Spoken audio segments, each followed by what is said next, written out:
Are we all tuned in?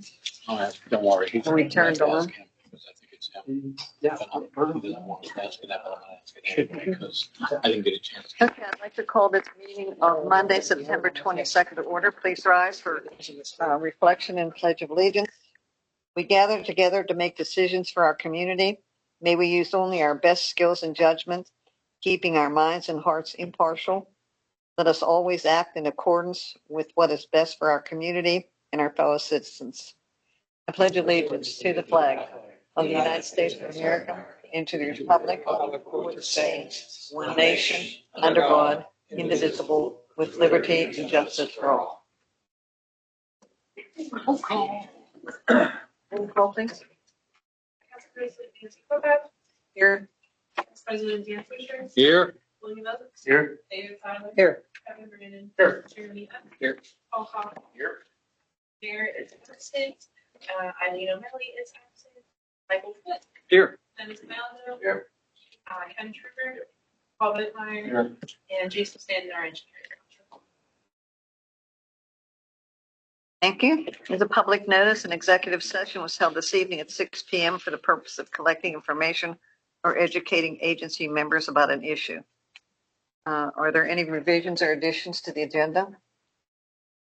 Yes, Madam President.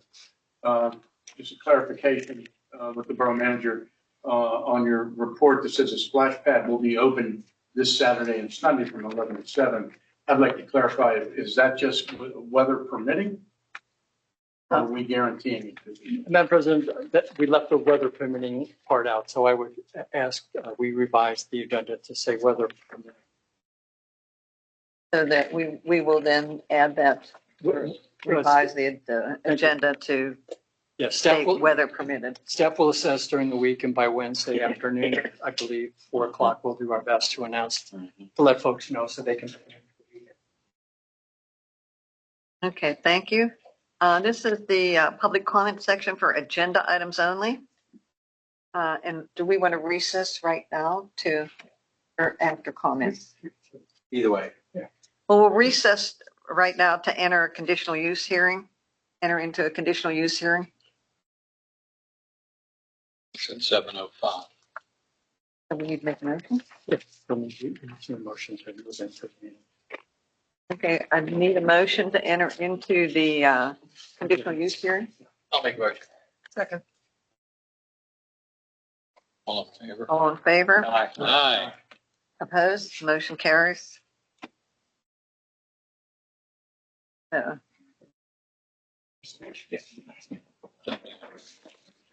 President, this is the time set for a conditional use hearing to be heard by Borough Council on the request of Jamie and Patrick Skelton.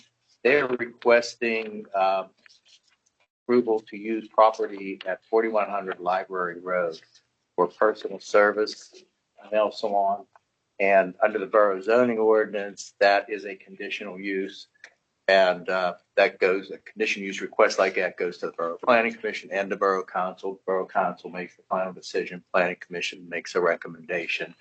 It was heard before the Planning Commission on the past Monday. Planning Commission recommended approval of the conditional use request.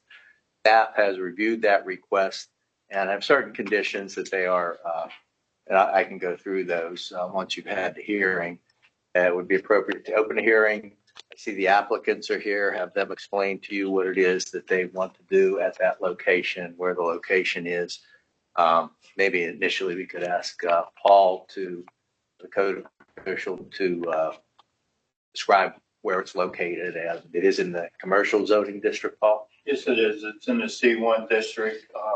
It was the dental office on, I think it was dental 88 on right by the school of Rockinette in that little complex. And I guess he retired. And they want to move into it as a nail salon. Difference is it was a medical type facility. Now it's going to be a personal service facility. And that's what makes it a change of use. This would be appropriate to ask the court reporter to swear in anybody who wishes to speak to it, including the applicants. Anyone that's going to speak, go ahead and raise your right hand. I'll swear you in. that you swear the testimony you're about to give will be the truth, the whole truth, and nothing but the truth, so help you God. Yes, thank you. We ask the applicants to come up to the podium and identify yourself for the court reporter, spell your last names, and explain what it is that you're proposing. I'm Patrick Skelton, Skelton. This is my niece, Jamie, Jaine, and last name Skelton. The business will be located at 4100 Library Road, Suite 203, formerly a dental office. What Jamie wants to do with the building is, or the space is to use it as a nail salon. Hi, Jamie. Why don't you tell everybody here what it is that why you want to do, why you're there, what you want to do. Just speak up. Just speak up. This is your opportunity to meet your neighbors in Castle Shannon and tell them who you are and what you want to do. Are you just by yourself, or you have you plan on hiring maybe other technicians? You have to be licensed by the state? And the state does inspect the salons also. I have a beauty salon, so I know all the hoops. Yeah, a lot of hoops. Anybody have any questions? When are you planning on opening? Getting it like all together. So there's the change of the signs out front. There's a sign on the street and there's a sign above the door that's in the process of, we're working with a company that has a use but we didn't get a permit yet to do that. And then within the building, Jamie and her boyfriend have been painting, just doing cosmetic. There is a requirement for, I guess it's the state, is nail salons have to have what's called a source capture system, which is a ventilation system. Basically, these machines, you probably are familiar, they basically suck in the fumes. If you've ever been to a nail salon, they have heavy fumes. So this, you'd have at each station like a hose type thing, and then it goes up into a ventilation system that then feeds outside. There's like a fan to exhaust it out the back. There is no back door to this building, just the front door. So it shouldn't impede on anybody walking by or anything. But other work. Is that system in place now? Or are you getting? We're working on it. Getting Yeah, we're working on it. It's not fully in place yet, no. And then it's just going to be nails? Yeah. Nothing else? Paul, does a business like that require a back door? No, because it's an existing building. If it would have been a newer building, more than likely you would. Being it's an existing building, you have to go by what year it was built. Okay. So even the music place doesn't have a back door? No, it doesn't. I don't know if I really want one because it's on a cliff right in there. Oh, yeah, I remember what's behind it. Yeah. Yeah, below it actually is a dance studio. So we're actually, okay. even though from the street, we're level with the street, there's a building below us. So there, Okay. if you put a door there, you'd have all these steps you'd have to go down and all that. Okay. Will it require good plans and a Yes, inspection by? I did discuss that with them, that they will definitely need a permit for the exhaust fan system. Do you have And the size. Yeah. do you have an anticipation of what the hours of operation would be? Probably from like 10 to 6 p.m. Okay. Would it be like walk-in or would it be appointment? Appointment. So like we have employees. So you're looking to get your nails done. I am. She'll give you her business. Okay, if we have no other questions, what's our next? We would open it up to anybody that's here that would want to speak to it. This would be an opportunity to do so. If anybody has any questions for the applicants? No? You gonna do Manny's and Penny's? Yeah. There are some conditions that we would ask that the staff would ask the council include as part of their approval if they're inclined to approve it. They're basic conditions such as that the applicant would comply with all the applicable borough ordinances, resolutions, requirements for personal services, nail salon, the items that are in the zoning ordinance, that you'll comply with it. There is a standard in the zoning ordinance for a conditional use for a personal service. I think it's something like having a dumpster that's outside screen or outside trash and screen. Any future uses of this particular space for a personal service, this approval only goes so far as this particular use of a nail salon. So if a different personal service would come in there, it would have to come back before council. So it would be clear that if approved, it would just apply to this request, that you'll comply with any state and federal requirements for the proposed use like licensing, which you understand. And that all the things that you said to the planning commission and to council here tonight will be part of the conditions of use. So those are the recommendations of the staff. If council would be so inclined to approve the conditional use application. If there are no other questions, it would be appropriate for a motion to either approve or deny the request. I'll make the motion that we approve the conditional use request. We have a motion to accept Approve it with the conditions. with the conditions. Yes. We have a first, we have a second, all in favor? Aye. Opposed? Motion carries. Thank you. Good luck. Thank you. Good luck. And it would be appropriate to close the hearing and let the court reporter go home. We need a motion to close? No? Not really. Move back to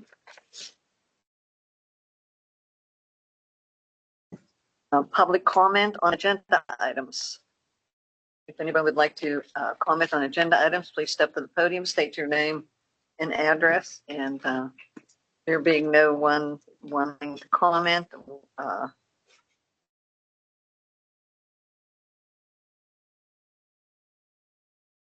we're having a public presentation, the Castle Shannon Library, a brief review of how the Allegheny County Library System works.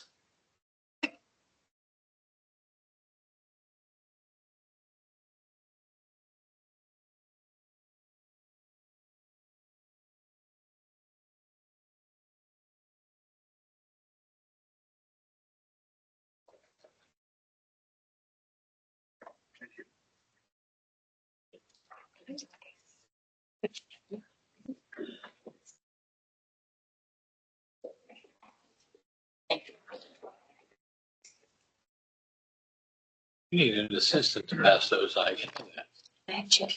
You know you've got 2.5 minutes of chalk. Thank you.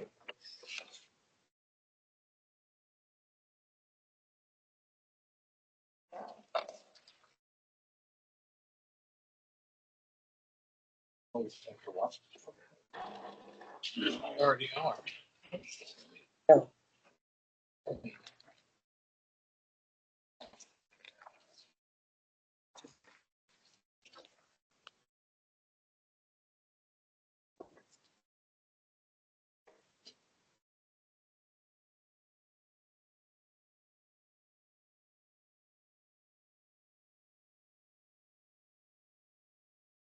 First slide. The first slide. It is there. Oh, sorry, I was practicing earlier. My name is Heather Myra. Most of you know me as the library director at the Castle Shannon Library. So I just wanted to take some time to explain the libraries. They sometimes can be very confusing in Allegheny County. So I just wanted to give you some basics about the libraries in Allegheny County and our library, the Community Library Castle Shannon. So I call it the ins and outs of public libraries in Allegheny County at our very own community library at Castle Shannon. Allegheny County Library. So you see a lot of people say the Carnegie Library in Pittsburgh. We have Allegheny County Libraries. And the Allegheny County Library Association, an abbreviation is ACLA, ACLA, is a system of 46 independent public libraries with more than 70 locations that collaborate and share resources to better serve county residents. So we're broken into regions. So there's the north, the south, the east, west, and central. We are considered the South region, and that makes up 12 libraries in the South region. Then libraries are divided into small, medium, and large size, depending on their collection, their staff, and everything like that. And Castle Shannon Library is considered a small library.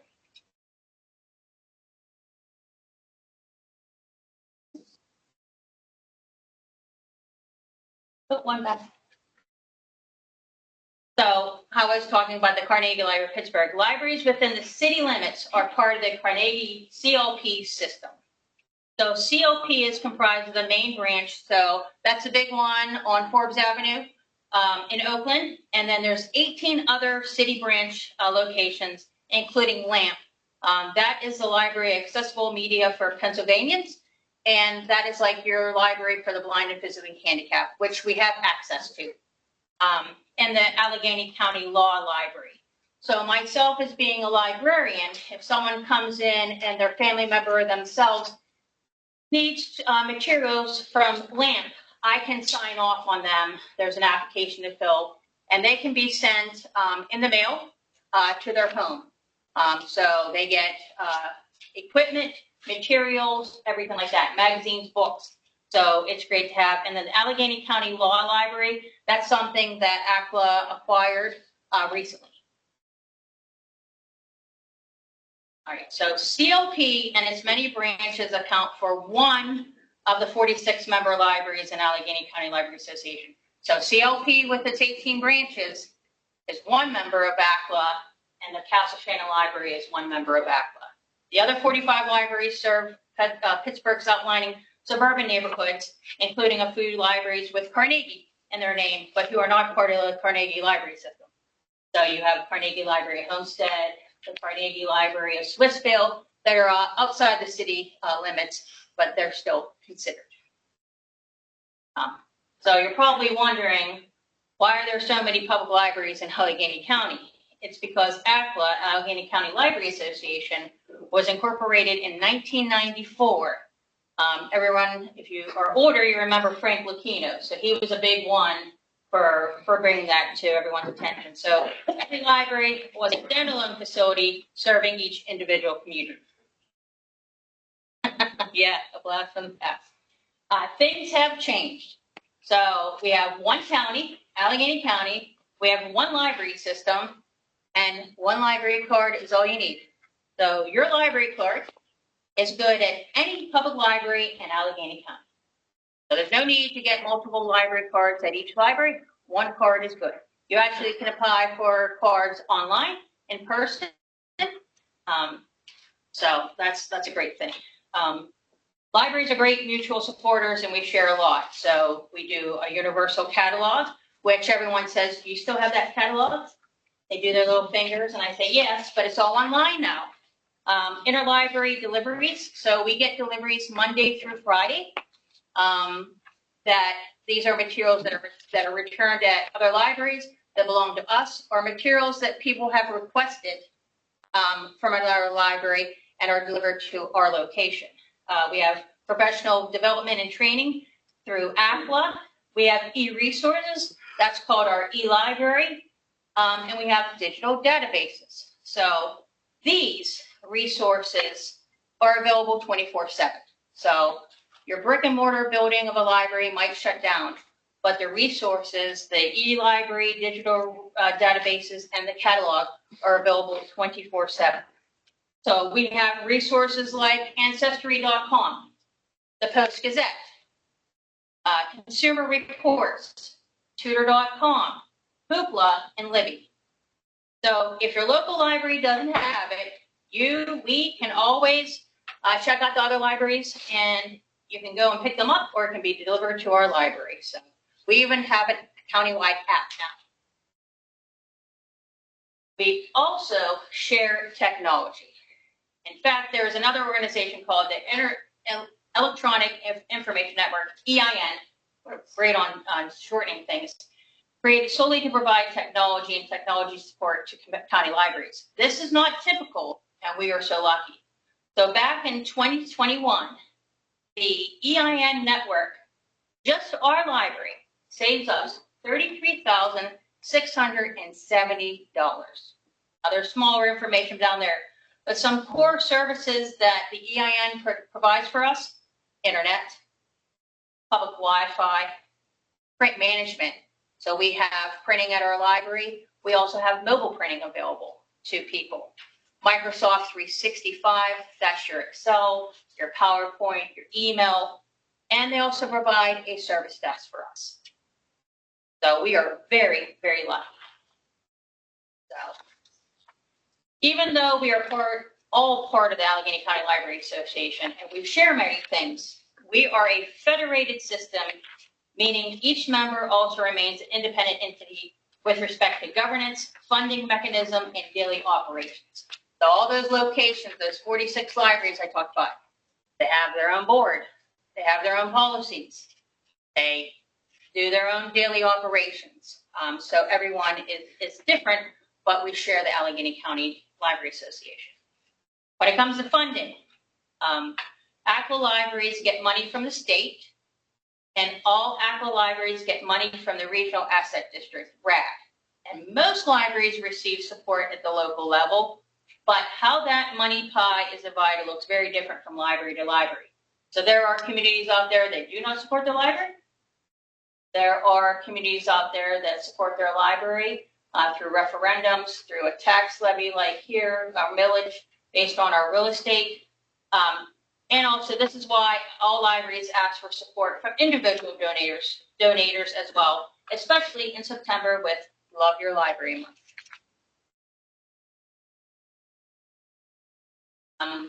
Libraries can also help you go places.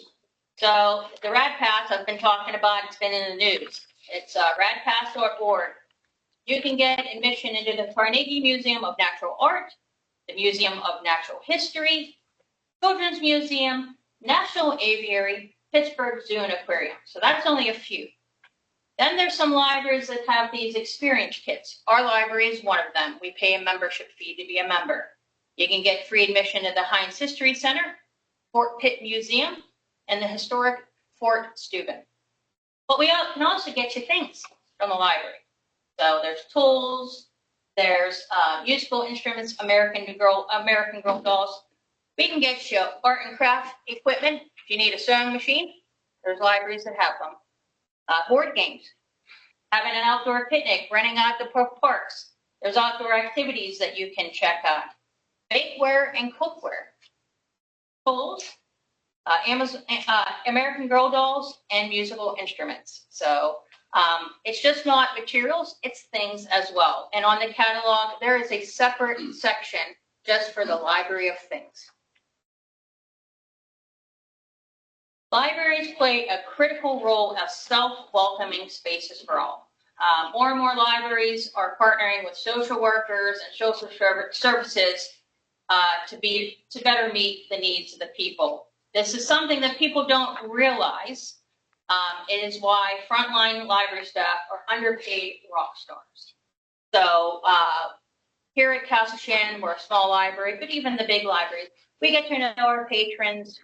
We know their names. We know their families.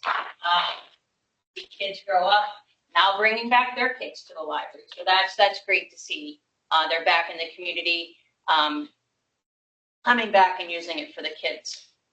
So libraries provide programs for children, teens, and adults, computers and Wi-Fi access, printing and mobile printing. You can actually go on to, you can download an app right now or go on a website. You have a print job, you don't have a printer, because that's what we hear a lot of times. People don't have printers. You can actually put in a queue, and tomorrow morning we can release it at the library. Copy, scanning, and faxing services. Yes, people still fax, and mostly it's the state of Pennsylvania they're faxing to. A lot of places don't accept things through email. They want it through fax. Timesheets, so these are vital services that we provide. Books in a variety of formats. We have DVDs and Blu-rays, magazines and newspapers, audiobooks. So now the fall season of TV shows are coming upon us. Binge watch your TV shows. Come to the library. If we don't have it, somewhere in the system has it. And then here's some things that our library offers. We have a makerspace area where families and children come in, create things with crafting materials. We have the history binders about Castle Shannon. So they are very popular. The third graders, if you have children, the third graders used to come and do their history project for the school. Global language collection. There are 8 to 10 languages spoken at Myrtle. So we add materials to our global language collection that are in foreign languages available for the patrons to check out. Our little free pantry, like I just spoke about it earlier this month, we've had to upgrade it. That's good news and bad news at the same time. Good news, we need more space. Bad news is getting used more often. And then we also have 1,000 books before kindergarten. So as the kids read before kindergarten, they come in, they get stickers, and they get a little certificate for participating. Just some tidbits about, we call ourselves the community hub. We were open 2,273 hours in 2024. 74,399 people visit our library. We have almost 31,000 items in our collection, and we've circulated almost over 62,000 physical and digital items. So that's when we talk about Hoopla and Libby with the digital. We have 398 programs with a total number of 5,706 participants. I appreciate your time tonight to explain the libraries and to explain our library. It can be confusing. Any questions? Yeah, Heather, I have a quick question for you. Under the EIN network allocation Yes. in 21 at 33,670, does that happen just one time thing, or does that happen? Oh, that's every year. That was just, they did a spreadsheet in 2021. They broke down every library, what the EIN provides to each library. We put in on Castle Shannon, and this is a total amount, but all of these, internet was a separate price, Wi-Fi to each library. So yes, so those costs more than likely rose in to 2025. Now our computers, we usually have to lease them. A few years back, the Regional Asset District, Brad, purchased $3.1 million worth of computers for all of the county libraries and Carnegie Library Pittsburgh. So we have now bought those, and we would be on a 4-year cycle to lease the computer. So that saved us a lot of money. So we are very grateful to RAD for doing that. So yes, that if we didn't have the EIN network, that would be a cost we would have to come out of our budget just for technology. Thank you. Any other questions? No? Thank you for your time. Please Thank stop you. in. We have tons of things going on. Thank you for letting us know what's going on.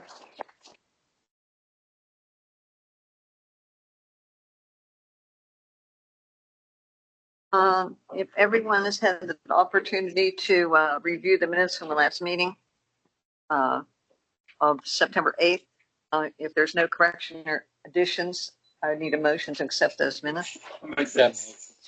Second. All in favor? Aye. Opposed? Motion carries. Thank you.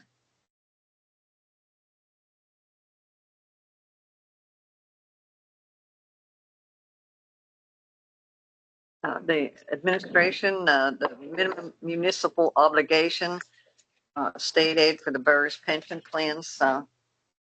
Borough manager, would you like to address that? Madam President, this is the amount that the borough is required to pay each year towards the pension fund. And so the borough will be receiving funds for 2025. We should be receiving that in the next week, which will then be deposited for the 2025 fiscal year. And then this is our projections for 2026. So this will be the borough's contribution towards our pension fund for 2026. And of course, we'll be looking to receive some state aid again next year to help offset that dollar amount. What was the difference between last year's amount and this year's amount? Is it? We haven't been given this year's amount yet. Okay. Just so everybody understands, these are police retirement funds. These are non-uniform retirement funds. So just keep in mind, we never want to raise taxes, but we're looking at this like every year. So, and it doesn't get any less expensive. Just keep that in mind. Okay. If there's no other questions, I need a motion to accept the borough manager's projected 2026 minimum municipal obligation of $924,988.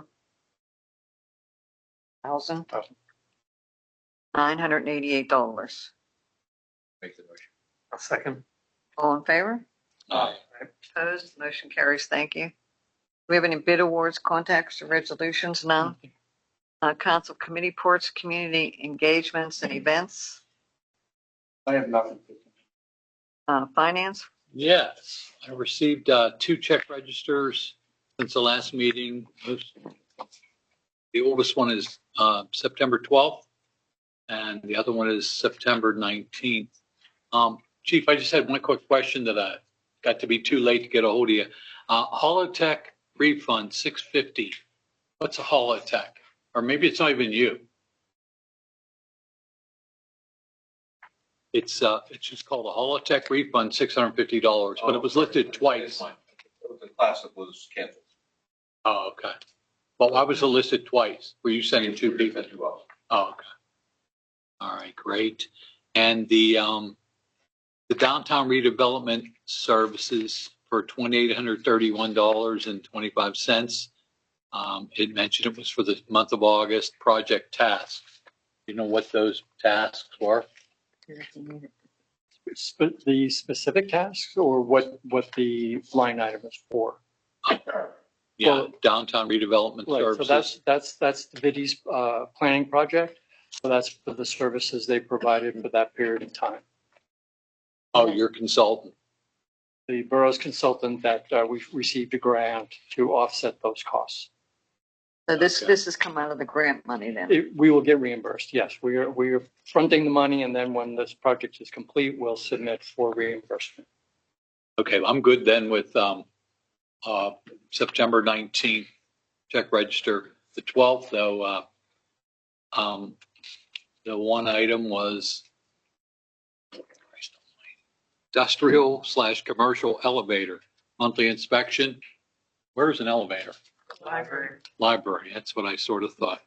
And The costs that caught my eye were that there were 2 inspections for the elevator for the library. So I looked at the invoices, and it looked like that one payment was on the first page.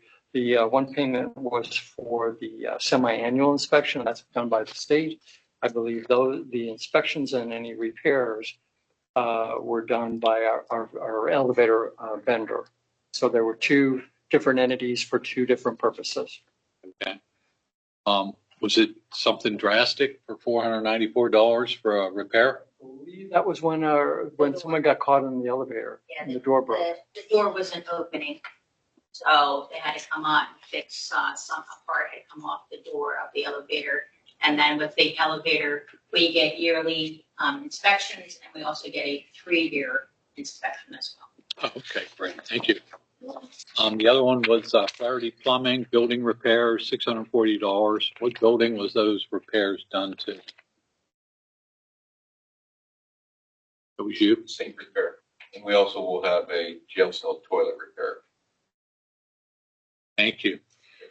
Hey, Vicki, I'm good with 912 and 919, or 929. No, 19, sorry. Okay. Professional I'm services. not even asking that anymore. I've asked that 100 times. Okay. I'm not gonna ask you. I'm good. I have my questions answered. I actually looked at it. Thank you. Yep. What time you do so? This is the latest one.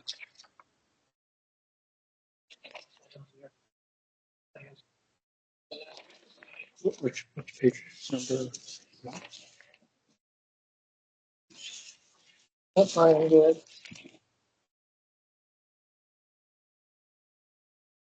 Oh, that's capital fund. Yeah. So there was a question on an expenditure out of the capital fund. And that is for KU Resources. That firm is working with the borough for the next phase for the streetscape project. That particular invoice was the coordination that our consultant had with PRT. I believe he was working with the chief and some of his vendors for camera locations for the street cameras. And I believe we were looking for electrical locations for both that as well as I think something else. Perfect. Okay, thank you. Any other questions? No. No. Okay, I don't need any more motions. I need a motion to authorize the payment of all outstanding bills and invoices totaling, excuse me, $298,157.35 from the general fund, $10,917.15 from the streetlight fund, $18,123.49 from the sanitary sewer fund, $56,476.39 from the capital fund, $4,433.27 from the liquid fuels fund, and $12,013.40 from the library fund. Will somebody make that motion? I make that I'll make motion. it. Dave seconds, all in favor? Aye. Opposed, motion carries. Thank you. Do we have anything from HR and personnel? I think you were having somebody review the, Madam President, I had a meeting with our Labor Council, and we just had a kind of a 10,000-foot review of the revised employee handbook. And they're focusing on all of the federal and state laws that the borough would have to adhere to. So they're just really reinforcing that language. okay, thank you. Planning and codes, Nothing. public safety, I have nothing better. Castle Shannon Volunteer Fire Department. I don't think anybody's here. Public Works, I doesn't see them now. board reports, the Allegheny County Boroughs Association.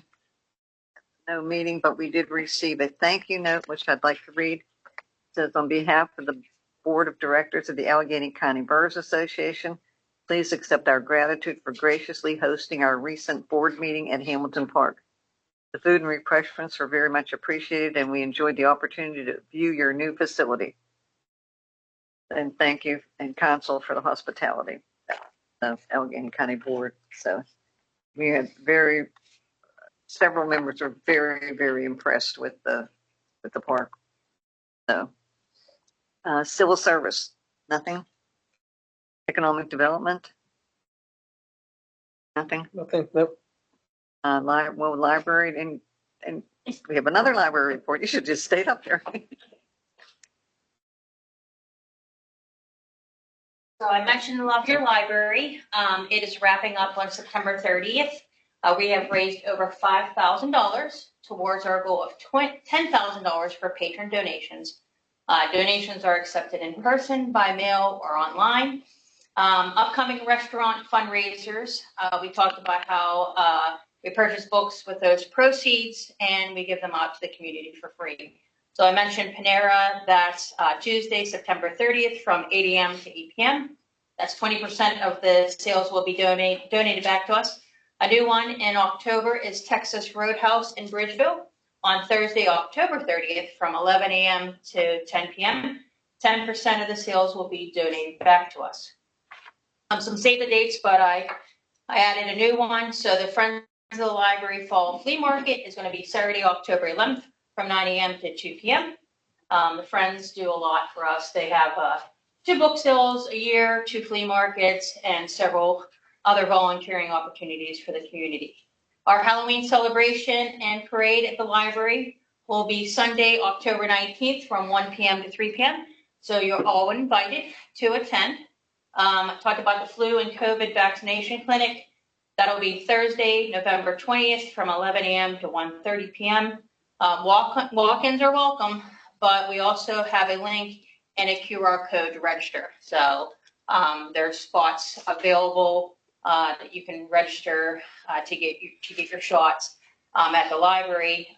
Those advertisements went on social media, our website, everything like that. And then our 3rd annual craft and vendor fair will be Saturday, November 22nd from 10 a.m. to 3 p.m. Thank you. Thank you. Medical Rescue Team South? Yes, our next meeting is day after tomorrow, the 24th. And just to let everybody know, budget season will be starting soon. So be prepared, huh? Be prepared. JCOG? I was unable to attend the September meeting, but our manager did and conveyed to me the information that was spoken about was the approval of the new bylaws that they're putting in place since the recent director has passed. They reviewed those, approved those, as well as a personnel policy.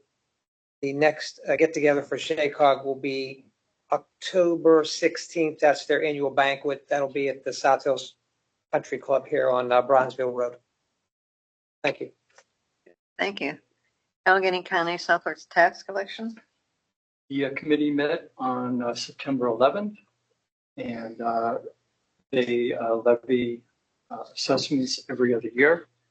So they mentioned during the meeting that it appears that the assessment for 26 will be slightly higher than in 2024. And so staff budgeted $1,000 in anticipation of an increase over what it was in 24.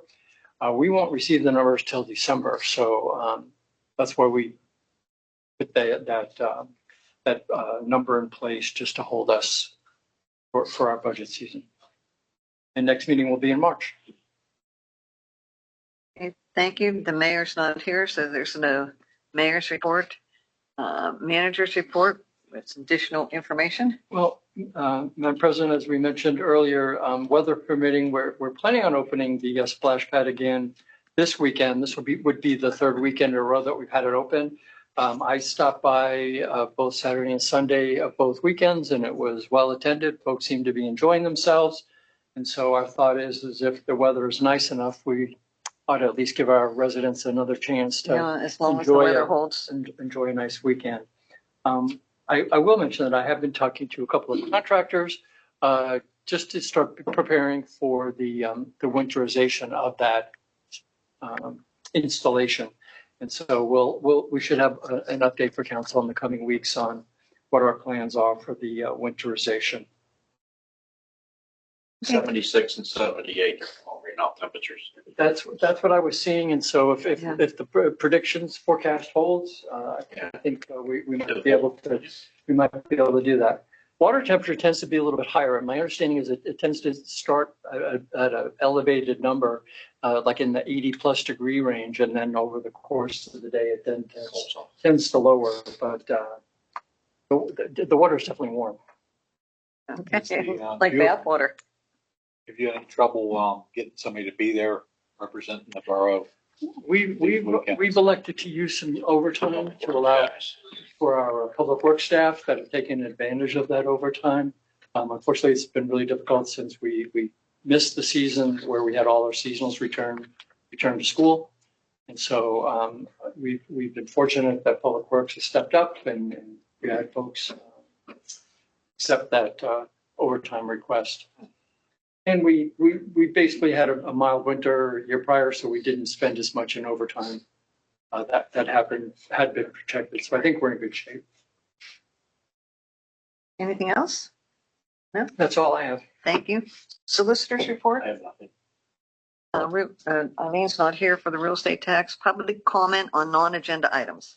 If anyone would like to address council on non-agenda items, could you come to the podium, state your name and address, and tell us what's on your mind?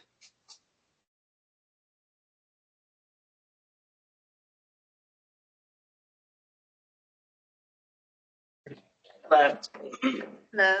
my name is Suzanne Klein. I live at 286 Murray's Lane. I'm Marty Dolan, 209 Green Court, all from Shannon Heights.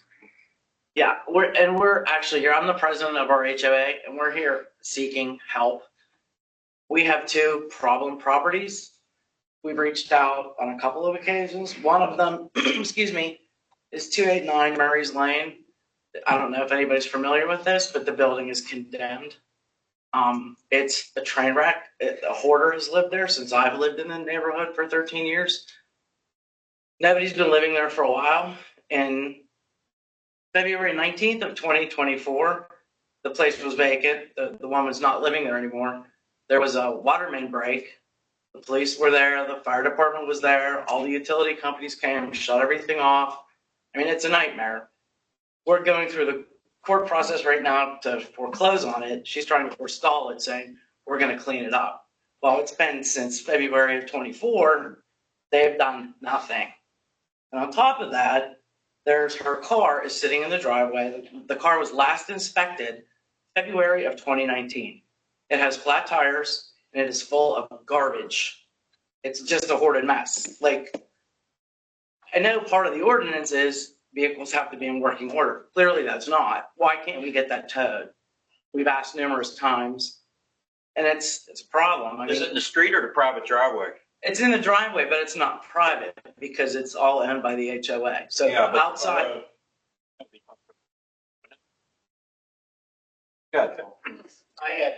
I'm well aware of the problem. And my biggest hangup was I had to try to locate the person. Under our unit registration, and thank God for Christina, she was able to pinpoint where they lived, and I just found out like 2 months ago.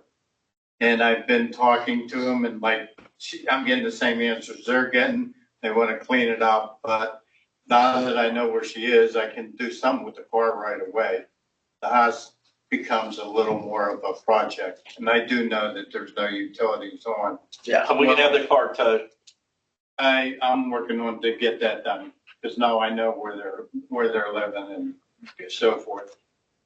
And we would bill them for that? Is that what you're saying, or? Well, you would lien them. Yes. Yeah, okay. Lien the property. So that's one big headache, and yeah, the house itself, that's got to run through the court process. But the other issue we have is we have resident at 330 Murray's Lane. The young woman that lives there, it's her boyfriend, fiance, whatever, partner, is living with her, and he's running a landscaping business out of her unit. Well, I don't believe landscaping is an approved, excuse me, home business. One thing, and when I looked at a lot of the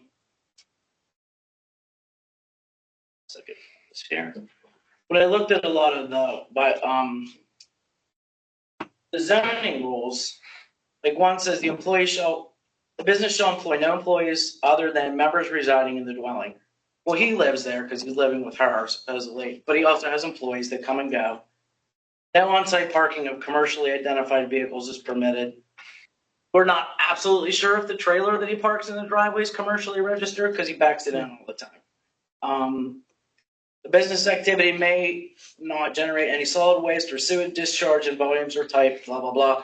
You can see in one of those pictures, he's piling up all his bags of garbage from his landscaping business. On top of the fact, he keeps the trailer parked in the driveway. He's loading all of his commercial landscaping equipment in the garage, which means her car and his car are parked elsewhere.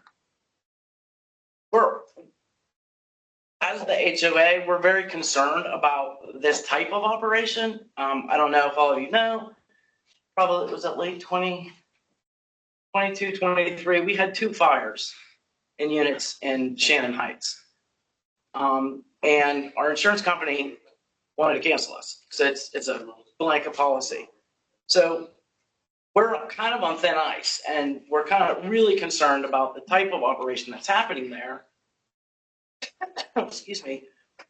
Is it a fire hazard? And it's also an annoyance to the people that live there, because when he loads and unloads, he pulls the trailer out. So he's got it now hooked up to his truck, and he's blocking other people's driveways. They're trying to come in and come out, and he's becoming increasingly.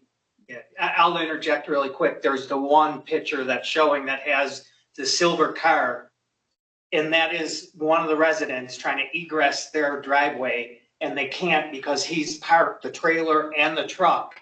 And she's also mentioned that her children are becoming more concerned because originally the gentleman who was running the business would move. Now he doesn't. He just sits there, and they had to wait like a half an hour. And that's the one picture of the silver car, and you can see that the van and the trailer and the truck are blocking like probably 3 driveways. So. Yeah, and and he's becoming more hostile is a little too strong of a word, but he's becoming more bullheaded about his operation and continuing it. And we really need some assistance with this. I know our attorney sent a letter, I think, to Mr. Foote about this issue. So we're really looking if we can get some help on this, because the residents that live near them are A, annoyed, and B, they're starting to get a little concerned just because he's a big guy and he's rough, let's put it that way. He's not real pleasant. So I don't know if there's anything we could do about that, but like I said, it seems to me like the business that he's running ticks off a lot of code violations. Yeah, I would think. I'm not sure about that. I know. I'm a little familiar with this. I did get calls on it. When I did go, there is a trailer in the back. Fortunately, it was clean. It had nothing in it. And in our ordinance, you're allowed a trailer behind your house or unit. You can't have it in the front. So I couldn't really do anything with that, but, and I did hear reports of, working out of it. He called me back because I did send him a letter, and he claims he's not doing anything. That's an absolute lie. Well, yeah. I mean, that is the trailer and the I'm just lawn saying equipment. Yeah, I know. Yeah, no, I understand that you can only go by what you see, but now we're hoping the pictures show a clear picture that Unfortunately, I haven't seen this one. there is a business being run out of that location. Yeah. Can we keep this pictures? Yeah, I'm gonna say yes. It's the woman that's a neighbor that's taking them, who's I'll put probably them the in my most file. inconvenienced by it. So, and I'll just let her know that you guys kept the pictures. Should the police be called? If it's, Madam President, if it's a parking violation, then they're blocking a driveway, certainly 911 will get an immediate response to the call. So We've told her that, but the problem is I want to say elderly, but she's my age. So, and she's kind of afraid to do that because then she'll fear even more that there'll be repercussions for her. So, because we did tell her that was an option for her. So. President, can I ask? So any help, I think, is really why Sure. we're here. Any help or expedience that we can get. Yeah. So I just have 2 questions regarding the landscaping aspect. So one, you're saying he's keeping like the lawnmowers and everything inside the garage? Yeah. Yeah. They're like the big riding power Yeah, mowers. Yeah. And I saw the picture that some of them are loaded on. So he's keeping the equipment in the garage so you can't see it. And then in the morning, he's moving it out. Yeah. In the morning he's loading it, and in the evening he's unloading. Number 2 is, do you guys have any indication of like a business name for him that we could potentially try to? Yeah, we've looked at the website. It's like Green Monster. I think it's Green Monster, but don't quote me on that. I just think if you could get us potentially like a business name, we could maybe kind of potentially go the back way in and, pinpoint that there is that business going on at the address, or It's somehow confirm the address is involved. It's tricky because like he doesn't have any signage on the trailer or on the truck. He does wear a shirt, I think, that says it, which is why and we can check and get back to you on the name. But even when you go to the website, it doesn't say an address. It's like, run by Kevin, I mean, I don't even know what his last name. It doesn't have his last name. My apologies, I really am, I should have brought that up. The other two board members that aren't here, and one was supposed to, she's very familiar with the website, and it just says the address of Castle Shannon, New York. Or PA, Castle Shannon, PA. It doesn't have a specific street address, and I'm almost positive, but I can verify that. I mean, even with a phone number, I mean, we could potentially. That's all it has, we I could think. reverse the phone number search, and if the phone number's associated with the residents, then maybe we could go that way, but, Yeah. Yeah, if you could get a business, I think that would potentially help the city. Who would I bring that information? I can drop like an envelope off with the Borough information. manager, right here. Please drop it at my office. So I would just come to and go to whoever and say, this is for Mr. Flood. Okay. I'll find that information and I'll write it out for you and stuff. Yep. Is your homeowner's attorney telling you to come to the borough, or is this your guys' idea to come here? It was sort of it was just, we're trying to a multifaceted approach here, trying to just get the problem solved. So it was, the attorney did send a letter, and then we actually had our board meeting last Tuesday. And it was mentioned, do you want the attorney to do something else? Do you guys want to go to the meeting and see if you can get something? So we're just trying to all we're trying to do is resolve it, right? And because we've got we're racking up attorney's fees for that condemned house, we're trying to limit our attorney exposure for the sake of all the other homeowners. Yeah, I think what it was at the meeting, we determined that this was the first best step, just to mention to all of you guys to where, and we got the pictures only last week. So the pictures, and Paul, I know, didn't have any real evidence other than someone had a clean trailer. Now, hopefully the pictures show clear picture that he's running a landscaping business out of it, and he's really blocking egress as he does that. Yeah. So we thought this would be the first step to come to you and get on our What is his knees. address? Just The landscape. 330. Address The to your. street address, it's 330 Murray's Lane. 330. All these They're problems on two Murray's Lane. I'm sorry? All these problems on Murray's Lane. And that's where I live. Maybe I stirred them all up. I don't know.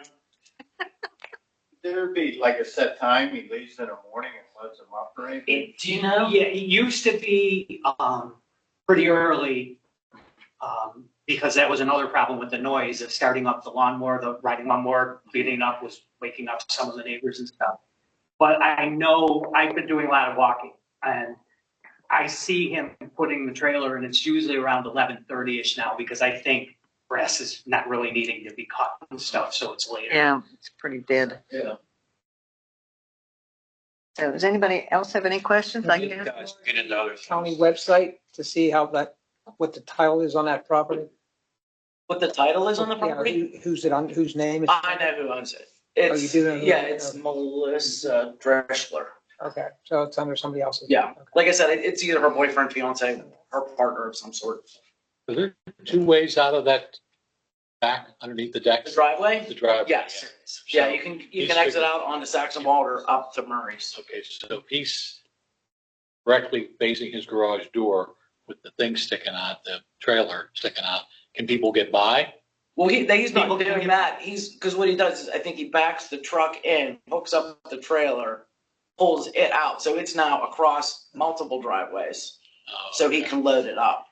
To answer your question, though, I think, yes. You can People could still get by even when he's there. It's just the egress to like 3 driveways and when people are pulling in that are totally blocked.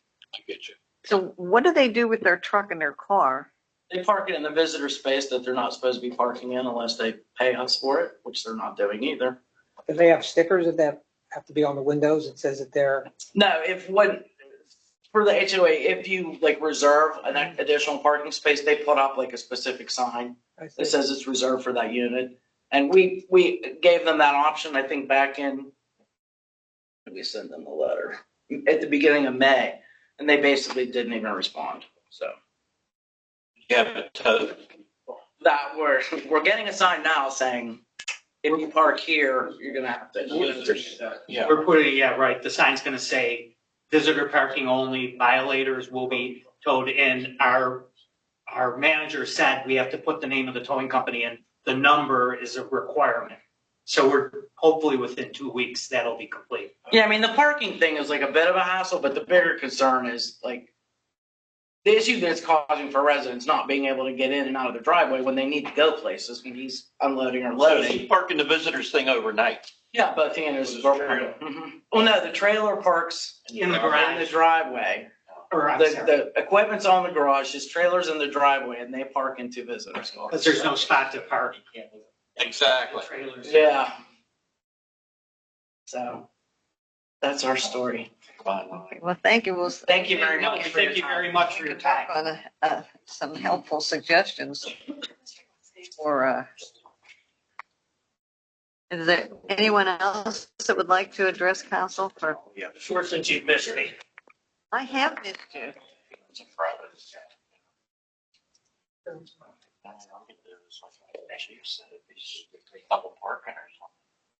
Gary Coombs, Belleville Street. Just a quick question, a couple quick questions. I see that part of the sidewalk has been closed even further by Ice Castle from the trolley tracks out. We closed it. Right, well, it's closed even further down now. Before it was closed from Myrtle to the entrance to Ice Castle, and now there's signs down at the trolley tracks stating that the sidewalk's closed. Is the borough going to, at some point, start moving on to phase 2, or is that still on hold and you're going to bypass phase 2 and move to phase 3 until the sidewalk issue is resolved? Can you answer that? Sure. So, Madam President, the current plan is, and we've been working closely with Ice Castle to, Initially, you have to stabilize the hillside so that you can move forward. And they're getting quotes to stabilize the hillside. Likely going to end up in litigation between the water company and the Ice Castle as to whose water company caused the hillside or not. It appears that the situation where there was water infiltrating into the hillside, that is resolved. So now it's just the point where we have to stabilize the hillside. And that's an issue between the water company and Ice Castle. So they're getting estimates and negotiating that with the. I guess what I'm getting at is phase 2 of the streetscape got put on hold because of the landslide issue in the sidewalk and everything that needs to be done. How long can the borough hold on to that money for phase 2 before they lose that money? And should the borough be bypassing phase 2 and taking that money and moving to phase 3 until all the litigation and repairs are done to the sidewalk? Madam President, first off, there isn't a phase 3. There's only 2 phases. Okay, I thought there was more to it. So this will be the second of the 2 phases. And so I've spoken with our consultants. It does appear our funds are safe. The current plan is to do some work in 2026. And so much like we were attempting to do for this year, we put it on our schedule for the work to be done. Unfortunately, they were not able to remediate that slide. So we had to then push it into 26. So that's our plan in the moment. And we'll just keep monitoring what's taking place on the property in terms of that slope stabilization. Okay. And then the next question is, where do things stand as far as moving the Veterans Memorial from the current location to, I believe it was discussed, to moving it to Middle Hamilton? Do you want to address that or no? Sure, we're still having meetings about that. Okay, I was It's just, a long ways off. okay, I wasn't sure how long that was going to take for that to get moved along. I was just It's curious. a long time to raise the money. Okay. And is there any information that's going to be publicly available for the residents as far as viddies? Because there was supposed to be information as far as rendering of what's going to be going in there, or some sort of QR code placed that we're going to be able to see things and have discussions and input. We're in that position yet. Madam President, no, we're not at that final stage. We will be we're close to that stage, but we're not there yet. So when we do, we'll announce that and make that available for folks to access. Okay, thank you. So I think one comment on Jerry's first point. The section from Myrtle down towards Anthos, who did that asphalt repair there and put up those sidewalk closed signs? Did we do that? Did the borough do that? Did Port Authority do that? Who did that? That's what you're talking about. I know Yes. exactly what you're talking about. Madam President, that was somewhat of a coordination between admin and police department. We heard that it's our understanding that there were a couple of incidents that occurred there. So we felt that from a public safety standpoint, that we needed to go in and do some repair work. So we did that. We put up cones to try to alert folks of some of the hazard that is there so that we could avoid any further incidents. And one more thing about that, those orange barriers are there. They are filled with water partway, I believe. I believe so, yes. Is there any way that they can be filled even more? Because I've pushed them back into place. Somebody's pushing them out of the way so that they can walk around them. And every weekend when I walk past there, I push them back, and then somebody's going to work and they're pushing it back the opposite way. So if you fill it more, or you can chain it to the guardrail and the signs there so that they can't. We'll have to do some exploration on what a solution might be. Or are you pushing it, just walk down the thing and then push it back when they're and close it off? I did want to. People climbing over the guardrails. Oh, I watched them climb over there. One lady almost killed herself. She caught her foot. I thought she was going to be falling on her head, but she just managed to catch herself. It's like crazy. But with the Viddies thing, with the planning process that we're going through is not, what we're going to put out there for developers. So nothing is going to be etched. It's just suggestions of what we could do with the property. Right. So it would interest the developer. Right. I thought that when they were here, the company that was going to put everything together, they were going to start giving basic things and renditions or basic suggestions of, we're going to tear it down, we're going to make apartments, or we're going to make a little strip mall, or we're going to make Would it be into the best option. Yeah.